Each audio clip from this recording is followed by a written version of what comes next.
Hello मेरे दोस्तों, क्या हाल चाल? सब बढ़िया, सबकी पढ़ाई अच्छी चल रही है। सर आज आप क्या बताओगे? आज हम देखेंगे डीटी की नवंबर 23 की आरटीबी का जो एमसीक्यू पार्ट है उसको हम देखेंगे, क्योंकि इतने बढ़िया एमसीक्यूज बनाए ना आईसीआई ने। आप कसम से देखना कितने बढ़िया एमसीक्यूज है। आप सॉल्व करो, आपकी प्रैक्टिस होगी। पेपर में भी इसी तरीके के एमसीक्यूज आते हैं, बट थोड़ा सा मतलब पेपर में अच्छे आएंगे, ठीक है, मतलब अपन सॉल्व कर लेंगे। चलो स्टार्ट करते हैं। उससे पहले लाइक कर दो, कमेंट कर दो, शेयर कर दो और सब्सक्राइब कर दो चैनल को। चलो स्टार्ट करते हैं।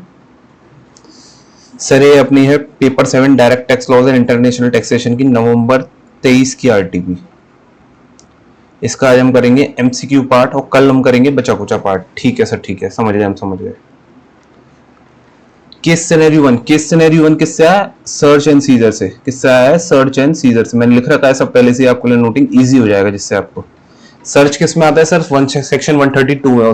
और सर्वे वाला जो आता है वो किस में आता है? अपना 133A में। अब पढ़ते हैं इसमें दोनों को, केस मिक्स है, सर्च वाला भी और सर्वे वाला भी। ठीक है सर, देखो सर, देखो। The assessing officer with the prior approval, इधर क्या लिख रखा है? Prior approval chief commissioner of income tax. हमने पढ़ा है सर सर्वे में जो 133A में होता है उसको प्रायर अप्रूवल लेता है, तभी वो बुक्स वगैरह को रिटेन कर सकता है। सही बात है sir. Survey the business premises of A limited which was within his jurisdiction at 9 PM। और सर हमने ये भी पढ़ा है कि हाँ, आर्स वार्स का तो कोई चक्कर सर्वे में होता ही नहीं, कभी भी कर सकता है, कितने भी बजे। ठीक है। On 1/6/2022 for the purpose of obtaining information which may be relevant to the proceedings under the income tax act. ठीक है। The survey operations continue till 11 PM। ठीक है। On 15/6/2022 the assessing officer entered, यहां तक खत्म हो गया ए लिमिटेड का। ठीक है। अब बी लिमिटेड पे आए हम। ठीक है सर, ठीक है। On 15/6/2022 the assessing officer entered the business premises of B limited. ये दूसरी वाली का। इसमें देखना, इसने प्रायर अप्रूवल नहीं लिया। आगे इसके क्वेश्चन आएंगे, मैं अभी बता के चलूं। इसमें प्रायर अप्रूवल नहीं लिया है बी लिमिटेड में। Which was also within jurisdiction at 8:30 PM। ठीक है सर, टाइम का तो कोई चक्कर है ही नहीं। For the purpose of collecting information which may be useful for the purpose of income tax act 1961 and left the premises at 9:30 PM। कोई बात नहीं। The business premises of A limited, ये बता दिया कब कब ओपन रहता है। Kept open for business every day between 10 AM and 10 PM। ठीक है। The business premises of B Limited is kept open for a business every day between 9:30 AM to 9:30 PM। ठीक है सर, यहाँ तक एक केस चलेगा। ठीक है। In both of the above cases assessing officer impounded and retained in his custody कर लिया है for a period of 12 days। लेकिन सर हमें पता है कि जिसमें कमिश्नर से उसने वो ले रखी होती परमिशन, केवल उसी केस में इम्पाउंड रिटेन कर सकता है। सो केवल ए लिमिटेड के केस में कर सकता है, बी के केस में नहीं कर सकता। देखो इधर बोलेगा भी books of account and other documents inspected by him after recording reasons for doing so. The assessing officer, however, did not take specific permission। एक ही केस में तो जनरल परमिशन थी, तो नॉर्मल परमिशन हो गई। Chief commissioner for this action. ठीक है sir, यहाँ तक पढ़ लिया। इन जुलाई 2022, अब ये सी लिमिटेड की बात करेगा। यहाँ पे किसकी बात करेगा? वो सी लिमिटेड की। यहाँ तक किसकी बात करी? ए एंड बी की। The business premise of C Limited was searched after following the due procedure laid down under section 132। Section 132 किसका होता है? सर्च का। ठीक है sir. To which the assessing officer has in possession certain document showing information pertaining to shares of value 28 lakhs purchase in 2016-17, shares of value 21 lakhs purchase in 2000। अब ये पूछेगा कि हम नोटिस दे सकते हैं कि नहीं, पिछले 3 साल का डेट वगैरह निकली कि नहीं, वो सब क्वेश्चन पूछेगा। चलो हम चलते हैं आगे क्वेश्चन को। ठीक है सर, ठीक है। क्वेश्चन बताओ अब हम फटाफट। देखो, is the action of assessing officer in entering the business premises of A Limited at 9 PM and continuing the survey operation till 11 PM valid? Also the action of the assessing officer in entering the business premises of B Limited valid। मैंने तो आपको पहले बताया था सर्वे में valid होता है, क्योंकि at any time conduct not only during business, सर्वे में कभी भी कर सकते हैं। ठीक है ना। चलो उठा, हमें समझ आ गया ये वाली बात। तो इसका आंसर हो गया पहला, yes the action of assessing officer valid. No तो आएगा नहीं, नो तो आएगा ही नहीं। The action of assessing valid in case, नहीं, दोनों के केस में वैलिड है। ठीक है सर, ये वाला गलत है। अब बी को सेकंड क्वेश्चन देखो। Is the action of assessing officer in impounding and retaining books of account other documents A limited B limited after recording reasons for doing so valid? Sir A के case में तो valid है, B के case में valid नहीं है, हमको पता है। Where he has not taken specific permission from chief commissioner for this action. ठीक है। The action of assessing officer valid in case of A limited but not in the case of B limited. तो C part सही है। ठीक है sir, ठीक है। बाकी पार्ट गलत है, उनको आप रीड करना, मैं आपको सही पार्ट का आंसर बता दे रहा हूँ और रीजंस बता दे रहा हूँ। Can the assessing officer issue notice under section 148 to A Limited in August 2022 in respect of assessment year 1920, 2022, 2020, 21, 21, 22?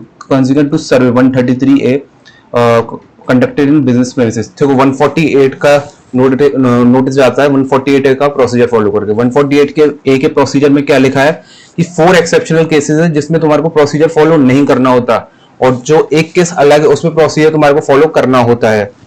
तो जो एक्सेप्शनल केस है जिसमें प्रोसीजर फॉलो करना होता है वो कौन सा है? 133A का सर्वे का केस है। जो सर्वे वाला केस है उसमें तुम्हें प्रोसीजर फॉलो करना होता है 148A का पूरा, उसके बाद तुम्हारा नोटिस जाएगा। बाकी जो 4 एक्सेप्शनल केस है उसमें नोटिस नहीं देना, वो प्रोसीजर फॉलो नहीं करना होता, डायरेक्ट नोटिस चला जाता है। देखो लिखा भी है 133 procedure has to be followed, ठीक है। Procedure 133 is not covered in 4 exceptional case, उसके अलावा है तो उसमें प्रोसीजर फॉलो करना होता है। Yes, he can do so after following the compliance stipulated under section 148A. No तो आएगा ही नहीं। Yes, he can do so compliance ये भी necessary है बिल्कुल 133A में, तो क्योंकि उसमें आता है exception में। Yes, he can do so with the prior approval of the specified necessary नहीं है, ठीक है सर। 4th point देखो, would the action of assessing officer entering the premises of A Limited at 9 PM and impounding and retaining books of accounts have been valid account being valid if he had served only for the purpose of verifying that tax has been deducted or collected। मतलब TDS TCS सर्वे की बात कर रहा है वो, ठीक है। देखो TDS TCS सर्वे जो होता है 133B का, उसमें इंफॉर्मेशन रिटेन नहीं कर सकते। तो मुझसे साफ लिखा हुआ सेक्शन में कि जो TDS TCS सर्वे होता है 133B का, उसमें इंफॉर्मेशन रिटेन नहीं कर सकते, ठीक है सर। अब हमें पूछना क्या है, ठीक है, ठीक, रिटेन कर सकता है कि नहीं बुक्स ऑफ अकाउंट? नहीं कर सकता वो बिल्कुल भी। The action of assessing officer entering the premises 9 PM is valid। Action तो वैलिड है जाने का, मैंने बताया सर्वे में कुछ नहीं चाहिए होता टाइम का, but not the action of impounding retaining, ठीक है सर, ठीक है। फिर आता है अपना 5th point, can the assessing officer issue notice under section 148 for bringing to tax income assessment in case of C limited without following the stipulate. कौन सी की बात कर रहा है? सी लिमिटेड का। मैं आपको केस बताता हूँ। सी लिमिटेड का क्या था, सर्च हुई थी जुलाई 2022 में, ठीक है सर, ठीक है। 22-23 में असेसमेंट ईयर कौन सा आया? 23-24। तो प्रीवियस ईयर असेसमेंट ईयर्स का नोटिस दे सकते हैं, ठीक है sir. Previous year assessment years क्या हुए? 22-23, 21-22, 20-21, बिल्कुल ठीक बात। अब क्वेश्चन कौन से की कह रहा था? हमारे को कह रहा था प्रीवियस ईयर 16-17 और 17-18, जो शेयर्स वाला क्वेश्चन था ना लास्ट वाली लाइन में, ठीक है सर। असेसमेंट ईयर 17-18 वो 18-19 can not issue notice 10 years के लिए, अगर जब लगता है जब 50 लाख से ज्यादा का अमाउंट होता है कॉन्जिक्यूटिवली टोटल हर साल का मिला के, अगर 50 लाख से ज्यादा हो जाए तो 10 ईयर्स के लिए भी नोटिस जाता है, नहीं तो 3 साल के लिए ही नोटिस की लिमिट होती है, टाइम लिमिट, ठीक है सर। इस पार्ट में तो अपना 50 लाख क्रॉस हुआ नहीं, ठीक है ना। इस पार्ट में तो 50 लाख क्रॉस हुआ नहीं, क्यों मैं बताऊं सर आपको। ये देखो 21 लाख तो एक लिख रहा है यहाँ पे, ये देखो 21 लाख एक लिख रहा है, 28 लाख एक लिख रहा है, 21 प्लस 28, 8 और 1 9, 49 लाख हुए केवल। ये तो 50 लाख क्रॉस किया ही नहीं, ठीक है सर, ठीक है। तो 3 असेसमेंट ईयर्स की ही लिमिट लगेगी, 10 वाली नहीं लगेगी, बिल्कुल नहीं लगेगी, ठीक है सर। हमें समझ आ गई ये बात आपकी बिल्कुल। No, he cannot issue notice under section 140 since 3-year time limit from the end of the relevant assessment year has expired। यहाँ से आप लगाओगे तो 3 ईयर की टाइम लिमिट एक्सपायर हो चुकी, क्योंकि वो जो बात कर रहा था क्वेश्चन प्रीवियस है 16-17 और 17-18, मतलब असेसमेंट ईयर 17-18, 18-19, उसके लिए नोटिस इशू हो ही नहीं सकता। बिल्कुल सर सही कह रहे हो। चलो सर आगे चलो, फटाफट फटाफट हमारे को आरटीपी करा दो सारी, आ जाओ। चलो sir 6th part, can the assessing officer issue notice under section 148 for bringing to tax income escaping assessment in case of C limited, ठीक है। सी वाली बात करो ऊपर वाली, without following the compliances stipulated under section 148A if the shares purchased 16-17 were 30 lakhs and 20। अब देखो 30 lakhs plus 28 lakhs वाले हो जाएंगे, 50 lakhs से ज्यादा हो जाएंगे, तो notice now last assessment years open हो जाएंगे। Yes he can do so with the prior approval specified authority. तो मैंने बताया था आपको सर्वे के अलावा बाकी सब में डायरेक्ट हो जाता है, उसको डायरेक्ट में परमिशन लेनी होती है, ठीक है सर, ठीक है, ठीक है, ठीक है। चलो सर अपना केस सिनेरियो वन में देखा कितने बढ़िया एमसीक्यूज। एग्जाम में इतनी जल्दी जल्दी दिमाग नहीं चल पाता, चलता है कुछ कुछ का चलता है, लेकिन सबका नहीं चल पाता, इस वजह से डीटी के एमसीक्यू सबसे कठिन माने जाते हैं, ठीक है सर। चलो सर आगे केस सिनेरियो 2, ये देखना, ये भी बहुत अच्छा case scenario. The following are the details about, इसमें कौन से सेक्शन की बात करेगा? 80P की बात करेगा। 80P जो डिडक्शन मिलती है ना वो वाले की, किसको मिलती है सर? कोऑपरेटिव सोसाइटी को, जो वो कुछ फॉलोइंग टास्क करती है तो उसके पूरे वर्क को डिडक्शन मिल जाती है। अब हम देखते हैं। The following are the details of alpha cooperative society, beta cooperative society, gamma cooperative society. कौन से प्रीवियस ईयर के? 22-23 की। Alpha cooperative is engaged in providing credit facility solely to 8 members, ठीक है। एटीपी में याद है ऐसा क्रेडिट फैसिलिटीज वाला काम करती है तो उसको डिडक्शन मिल जाती है। हाँ सर याद है, हमें याद है, ठीक है सर। किस चीज की डिडक्शन मिलती है? जो प्रॉफिट्स कमाते हैं उसकी पूरी डिडक्शन मिल जाती है। और अगर उसकी इंटरेस्ट है, जब उसने पैसा लगाया किसमें, दूसरी कोऑपरेटिव सोसाइटी में, उससे जो इंटरेस्ट मिलती है, ये ए कोऑपरेटिव सोसाइटी है, बी कोऑपरेटिव, इसने इसमें अगर पैसा लगाया और उससे कोई ब्याज मिली इसको, तो उस ब्याज की डिडक्शन मिल जाएगी ए को, क्योंकि ए को, ठीक है sir. Profits and gains from 20 lakh computed for the previous year 22 थी। अल्फा को also derives interest from 3 lakhs from investment। Sir इसकी भी मिल जाएगी, इसकी भी मिल जाएगी, आपने हमें बता दिया, ठीक है। मैंने लिख भी दिया interest from investment other than cooperative society allowed as deduction, ठीक है। अब देखते हैं बीटा का। Beta cooperative engage in marketing of agricultural produce. Sir agriculture produce भी आता है? आता है, बिल्कुल आता है सर, आता है, हमें पता है, आप मुझे मत बताओ ज्यादा। Grown by its member the profits and gains from which is 40 lakhs, ठीक है। It is employed 8 new employees. Sir ये 8 न्यू एम्प्लॉयज वाली कहानी कौन सी आ गई? 80JJ, जो मैंने वीडियो बनाई थी, अगर किसी ने नहीं देखी हो तो देख लेना, मैं डिस्क्रिप्शन में लिंक डाल दूंगा। 80JJ बहुत इंपॉर्टेंट एडजस्टमेंट है, मैंने इस वजह से इसको कवर किया था। With salary of 22,000 per month on 1 जून 2022। कोई बात नहीं, जून से कैलकुलेट कर देंगे, 22,000 पर मंथ, 8 एम्प्लॉइज की, कोई बात नहीं।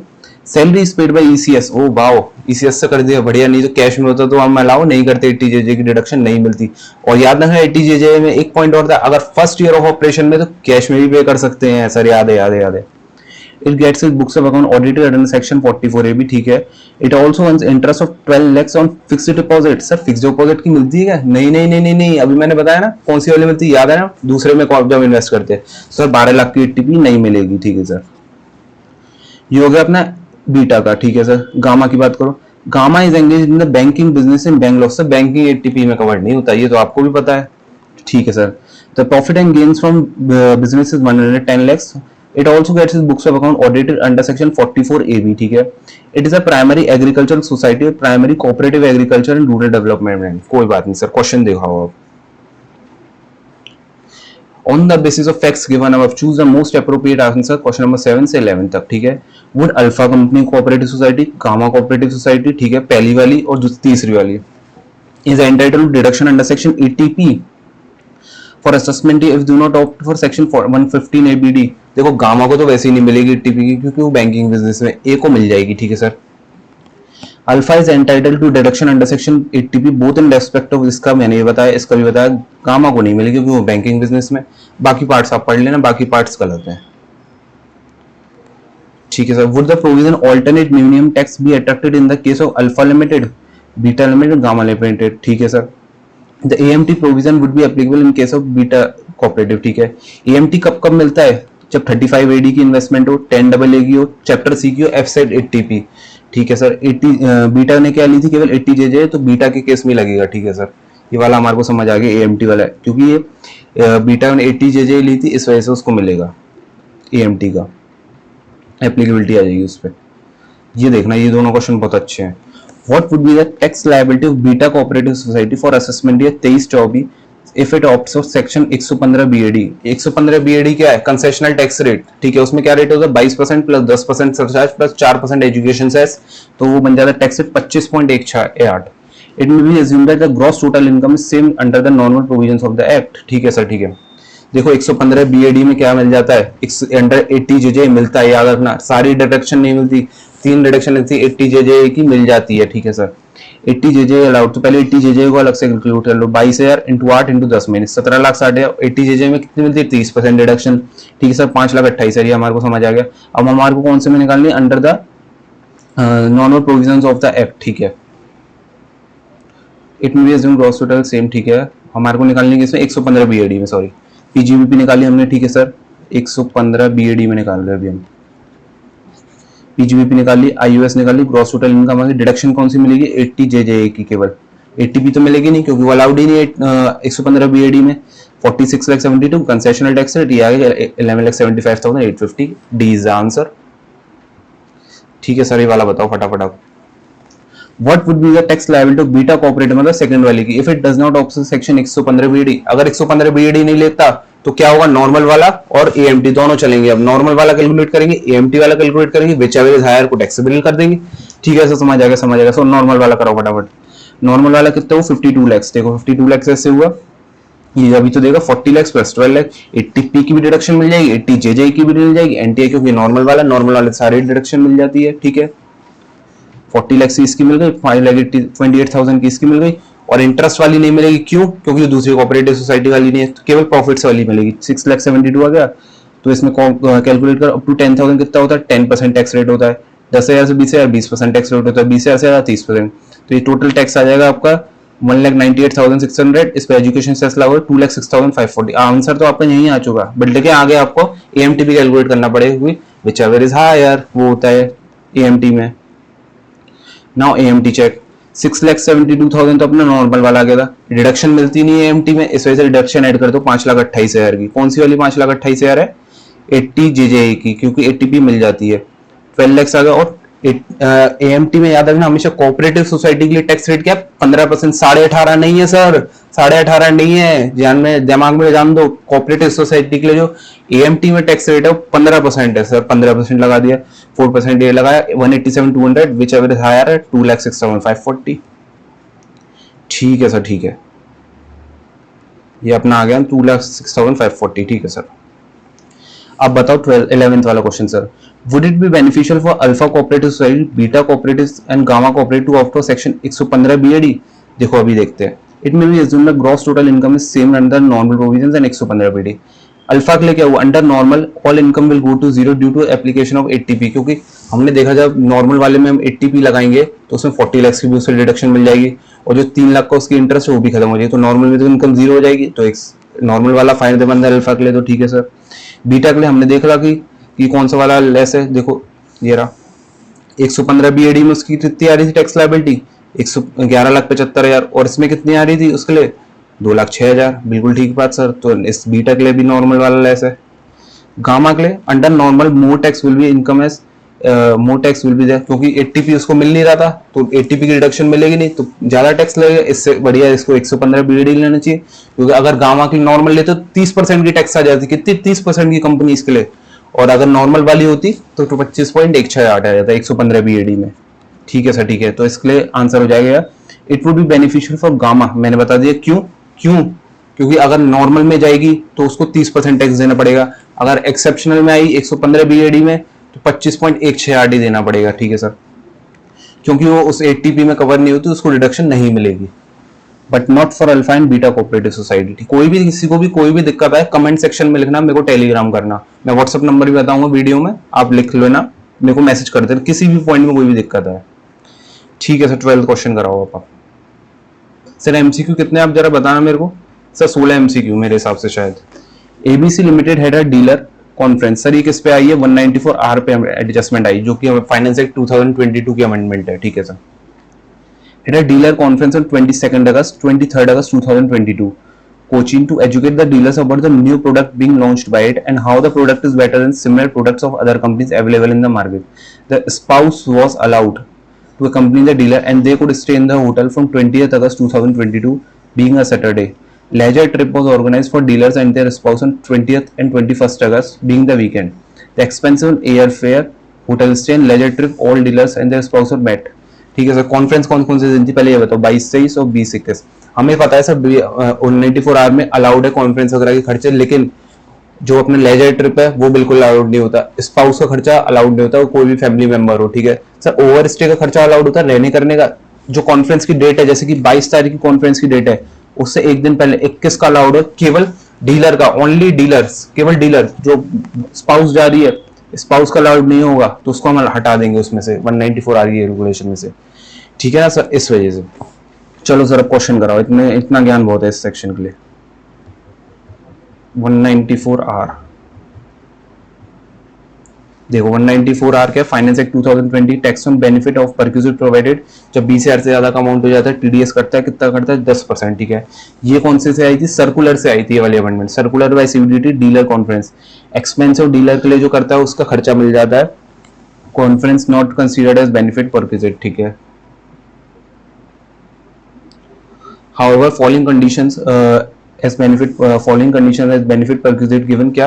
Provided to spouse तो नहीं मिलेगा, leisure expenses नहीं मिलेगा, overstay cost के लिए नहीं होगा। Provided overstay 1 day before is allowed to dealer only। ठीक है सर, ये मैंने आपको सारा पहले ही बता दिया। देखो अब मेरे को इसमें से देखना है, क्या देखना है, what would be the value of benefit of perquisite Ashok Sharma on which tax deduct, मतलब टीडीएस के लिए कितना अमाउंट एप्लीकेबल, टीडीएस कितने पे कटेगा, ठीक है सर। दिखाओ सर, बताओ। The break of expenditure incurred by ABC limited in relation to mister Ashok Sharma, जो कि क्या है, डीलर। अब dealer for the purpose of above dealer conference is as follows, to an air fare for mister Ashok Sharma. Sir ये तो मिल जाएगा, total amount में add हो जाएगा 194 में 25,000 क्योंकि डीलर का है। To an air fare for Mrs Ashok Sharma, sir क्या ये मिलेगा, नहीं सर, इसके लिए टीडीएस एप्लीकेबिलिटी नहीं आएगी। तो 25,000 अपना एक घट गया, हट गया यहाँ पे, तो 25,000 यहाँ आ गया, ठीक है sir. Hotel stay including breakfast and dinner for Mrs का मिलेगा, नहीं मिलेगा, mister Ashok on 20th and 21st, ठीक है। The expenditure for was equal for each person each day. देखो कितनी खूबसूरत क्वेश्चन है, मतलब दो पार्ट्स में करना पड़ेगा, दो पार्ट्स में भी एक का तो पूरा हट जाएगा, दूसरे का भी एक दिन का हट जाएगा, एक दिन का बचेगा। देखो सर कैसे, 30,000 का अमाउंट था, कितना बढ़िया क्वेश्चन है, एग्जाम में सोचता रह जाए बच्चा। 30,000 का था, मिस्टर ए मिसेज ए, 15,000 इधर गया, 15,000 इधर गया। मिस्टर ए का जो 20 तारीख का अमाउंट है वो तो हट जाएगा, क्योंकि मैंने बताया ओवर स्टे जिस दिन कॉन्फ्रेंस है उससे एक दिन पहले का डीडीएस की डिडक्शन के लिए हम चेक करेंगे बस। तो 7,500 एक हट गया, ठीक है सर, 7,500 एक हटा दिए, और 15,000 तो ये पूरा ही हट जाएगा मिसेज ए वाला, ठीक है सर, ठीक है, समझ आ गया हमें बिल्कुल। अब देखो fourth point, hotel stay including breakfast and dinner for Mrs and mister Ashok. Mrs का तो मिलेगा नहीं, तो इसको आधा कर दो सीधा सीधा, और कुछ नहीं करना, ठीक है sir. Expensive leisure trip, leisure trip किसका भी, डीलर घूमने आए हो क्या, घूमने आए हो, कॉन्फ्रेंस करने आए हो ना, लेजर का नहीं मिलेगा, लेजर मतलब आराम कर रहे हैं, बिल्कुल बैठे हुए, कोई काम ही नहीं है, तो 22,000 किसी को भी नहीं मिलेगा, ठीक है सर, ठीक है। कॉन्फ्रेंस एक्सपेंस तो देना पड़ेगा, तो ये टोटल आ गया 83,500, आंसर इज सी। अब आप चेक करना कैसे कोई गलती हुई है तो। 13 पॉइंट बताओ sir, compute the specified income, एक में कलर चेंज कर लें जरा। Compute the specified income taxable under section 130% under section 115 BBI. 115 BBI क्या होता है, सर्टेन ट्रस्ट वगैरह के लिए होता है, इंस्टीट्यूशन के लिए होता है, जिनकी स्पेसिफाइड इनकम 30% पे टैक्सेबल होती है, ठीक है, ठीक है सर। देखो इधर मैंने लिखा भी है आपके लिए, 115 BBI specified income of certain institution. Income कैसे कैलकुलेट होती है, कौन सी इनकम टैक्सेबल 30% पे होती है, जो इनकम बची after exemption under section 11(1) and 11(2) के बाद जो बची उससे इनकम को 30% करते हैं। डीम्ड इनकम 11(1) में और 11(3) में और 11(1) में जो होती है उसको डीम्ड इनकम को 30%। 11(1) वाली कौन सी होती है सर, जो स्पेसिफाइड पर्पस के लिए एप्लीकेबल करते हैं लेकिन वो नहीं होती तो उसको हम डीम्ड इनकम मान लेते हैं। 11(3) में क्या है, कुछ कंडीशंस होती है, अगर वो फुलफिल नहीं करी तो वो डीम्ड इनकम बन जाती है और उस इनकम को 30% टैक्स करते हैं ट्रस्ट के केस में। 11(1)(5) जो स्पेसिफाइड मोड्स हैं उसके अलावा कहीं आपने इन्वेस्ट किया तो सर वो इनकम बन जाता है, अप्लाइड में नहीं आता फिर वो, और इनकम बन जाता है ट्रस्ट की, और फिर वो 115 बीबीआई लगता है उसपे, और टैक्स रेट क्या हो जाता है अपना 30%। सर समझ आते जा रहा है ना, ठीक है सर। और सर क्या फोर्थ पॉइंट का है, जो टैक्सेबल 30% में होता है, अगर कोई ट्रस्ट है किसी स्पेसिफाइड पर्सन की फायदे के लिए उसने कोई काम किया, उसको फायदा पहुंचाया, तो वो भी इनकम में बन जाता है ट्रस्ट की, और उस पर 30%। देखो बेनिफिट ऑफ पर्सन के लिए कोई खर्चा किया वो अप्लाइड में लेना चाहिए, मिलेगा नहीं। ट्रस्टी हो, डोनर हो, डोनर कौन सा है, जिसने 50,000 से ज्यादा का डोनेशन दिया हुआ। लेकिन अगर इसमें भी एक पॉइंट है, अगर एजुकेशन हॉस्पिटल के लिए डोनेशन दिया है या उसके लिए खर्चा किया है तो वो अलाउड है, उसका खर्चा फिर अप्लाइड में मिल जाएगा, नहीं तो इनकम बन जाएगा, टैक्स देना पड़ेगा 30%, ठीक है। तो क्या क्या है, एक तो इनकम आफ्टर 11(1) 11(2) वाला, डीम्ड इनकम वाला, 11(5) इन्वेस्टमेंट वाला, और बेनिफिट ऑफ पर्सन वाला, ठीक है सर। अब क्वेश्चन बताओ आगे, हम इतना समझ आ गया। In case of a registered charitable trust, eduate the running an education institution from the information given below relating to previous year 22, the main object of the trust is education, ठीक है।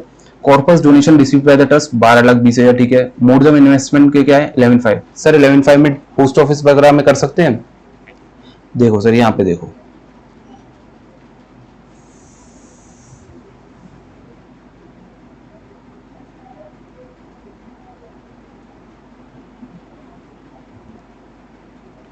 हाँ sir 11(5) में थे हम। Deposit post office से कर सकते हैं, बिल्कुल सर। फिक्स डिपॉजिट एसबीआई कर सकते हैं सर, बिल्कुल सर, इसमें अपन को 30% नहीं लगेगा sir. Deposit NBFC land development bank कर सकते हैं सर, इसमें अपन को 30% नहीं लगेगा, इसमें हमारे को 30% नहीं लगेगा।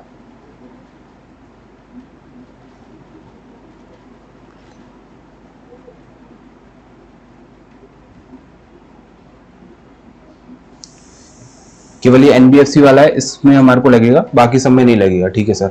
Income employed for the benefit of trust for the following donors, contribution करा है, ये डोनर्स के नाम दिए हुए, कॉन्ट्रीब्यूशन किया है, ये income employed for the benefit दिया हुआ है। Donors become specified persons if donated greater than 50,000, इसमें 50,000 से ज्यादा किसने डोनेट किया है? वैलेश ने तो नहीं किया, रितेश ने नहीं किया, अर्जुन ने किया है। अर्जुन ने कितना डोनेशन दिया है? 96,000 का। इनकम कितनी अप्लाई करी? 30,000, तो 30,000 हम एक ले लेंगे, ठीक है sir. Income applied for the benefit of trust, benefit of mister weber trustee के लिए, तो ये भी नहीं आएगा।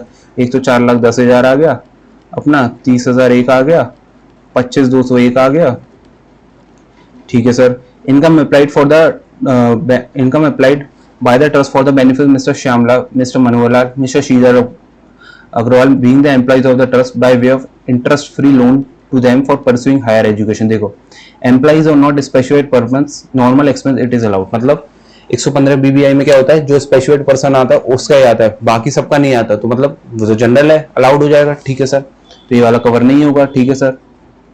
Value of educational services made available by trust through its education institution to children, ठीक है सर, ये वाली बात है, ये नहीं आएगा, ठीक है सर, ये एजुकेशन के लिए है। Value of education services made available bye the trust, ये भी एजुकेशन के लिए, ये भी नहीं आएगा, ठीक है sir. Amount set apart for in previous year 2021-22 bye the trust for charitable purposes under section 11(2) for making donation to another charitable trust whose object is also education। नहीं, जो तुमने पैसा अलग किया, सेट अपार्ट किया, उससे तुम डोनेशन नहीं दे सकते, तो ये वाला भी ऐड हो जाएगा। 2,13,000, 2,13,000, जब इसका आप टोटल करोगे तो ये आ जाएगा 678,200, वो यही आंसर 678,200। देख रहे हो, इतना नहीं सोच पाते एग्जाम में, इतना टाइम नहीं होता। चलो नेक्स्ट क्वेश्चन करते हैं।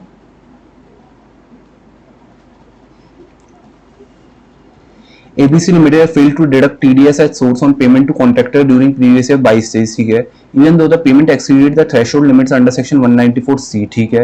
XYZ has deducted TDS of 162 lakhs at source on payment, देखो एक ABC है और ये क्या है XYZ, ठीक है। XYZ has deducted TDS of 62 lakhs at source on payment to contractor on time during, but ये तो ज्यादा बड़ा पाप कर दिया XYZ ने, डिडक्ट कर लिया लेकिन डिपॉजिट नहीं किया, ठीक है sir. Up to 31 March 2024 which of the following statement is correct as regards to the consequences of failure to deduct tax as source and failure to remit, ठीक है। देखो, जब तुम काटते नहीं हो, काटते, ये क्या बात कर रहे हो? नहीं सर, ये वाली बात काटने की बात अलग है। एबीसी है, इसमें अगर काटते नहीं हो तो इंटरेस्ट लगी तुम्हारे ऊपर, पेनल्टी लगी।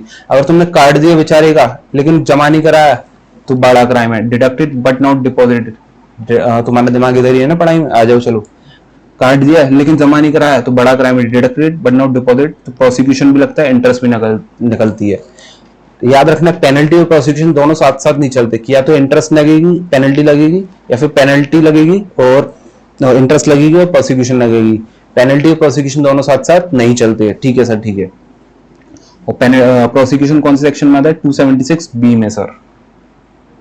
तो इसका आंसर क्या है? Interest under section 2011A and penalty under section 271C would be attracted in case of ABC limited. मैंने बताया इंटरेस्ट और वो लगेगी पेनल्टी, और उसके केस में लगेगा क्या? इंटरेस्ट एंड प्रोसिक्यूशन, ठीक है सर, ठीक है, बाकी केस नहीं लगेगा। फिर आया अपना 15वां एमसीक्यू, इसमें क्या है सर, देखते हैं।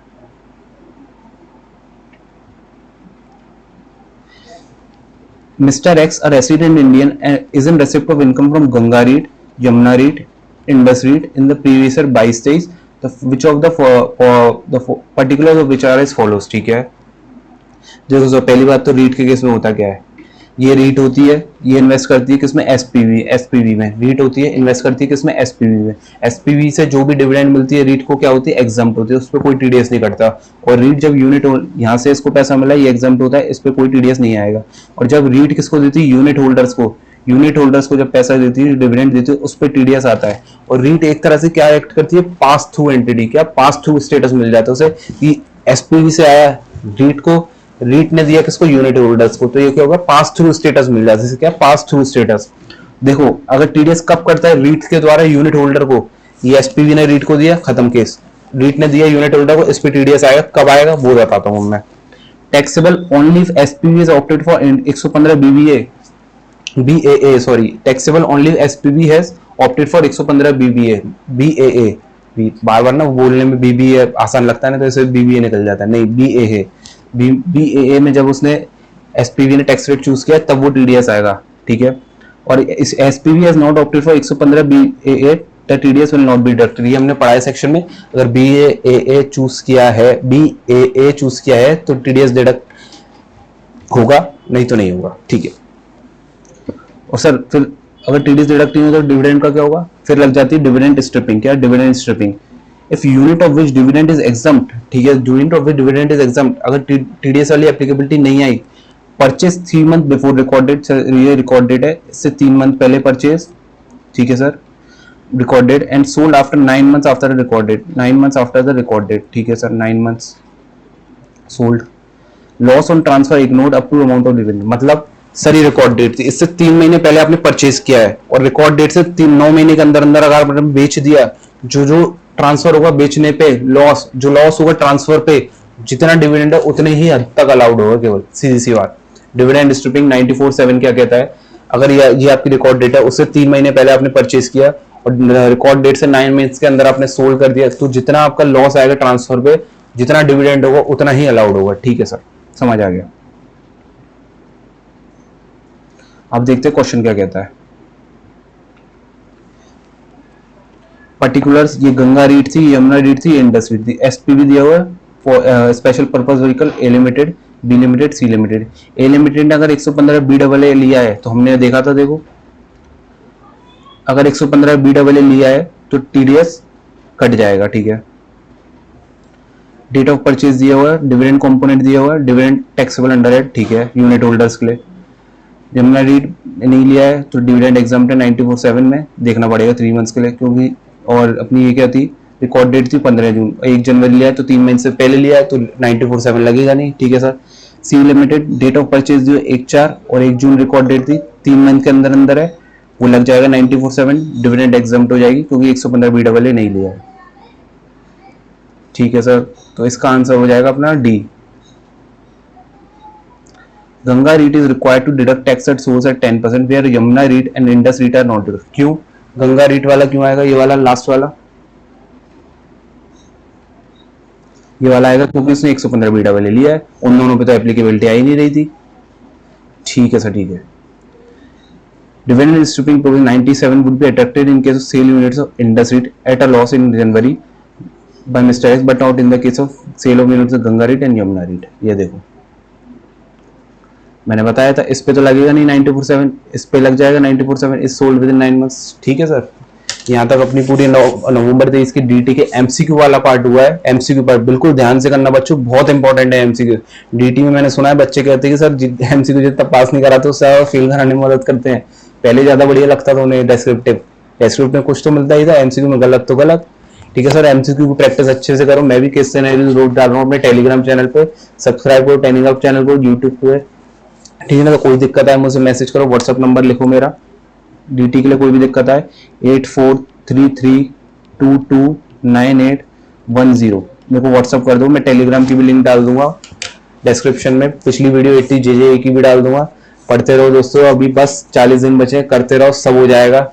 जो अभी कर गया ना समझ लो वो निकल गया, मतलब ये समझ लेना, जो अभी कर गया 10 से 15 घंटे रोज, हर रोज एवरीडे कंसिस्टेंटली, वो समझो कर जाएगा, ठीक है ना। जो नहीं करेगा फिर तो उसका तो परिणाम आपको पता ही है। श्री कृष्ण भी क्या गए, कर्म करते जाओ, फल की चिंता मत कर, फल देने वाला तो मैं ही हूँ। तो बस इसी बात को ध्यान में रखते हो, पढ़ते जाओ, अपने पढ़ते जाओ। क्यों सोचते हो कि आगे क्या होगा, हमें क्या पता आगे क्या होगा, है कि नहीं। किस्मत भी चलती है दोस्तों, अपनी लकीरें अपने हाथों में होती है, बदलना। करते जाओ बस तुम अपना काम, जो तुम्हारे हाथ में वो करते जाओ। तुम कैसे बता सकते हो आगे क्या होगा, सही बात है ना, सही कह रहे हो सारा। वो हम आपकी यही बात ध्यान में रखेंगे। जो भी सर्टिफाइड कॉपी मैंने डाली उनको देखो कैसे मैंने पेपरों में स्कोर किया है, आप भी उसी तरीके को फॉलो करना चाहो। मैं एक आपकी तरह एवरेज बच्चा था, CA फाइनल में भी 2 अटेम्प्ट में पास हुए हैं ना पास, तो आप भी हो सकते हो। बिल्कुल सर, बिल्कुल सही कह रहे हो। चलो सर आगे चलो, चलो अब कल मिलेंगे दोस्तों। जय हिंद, पढ़ते रहो, मेहनत करेंगे तो सब मिलेगा। चलो सर।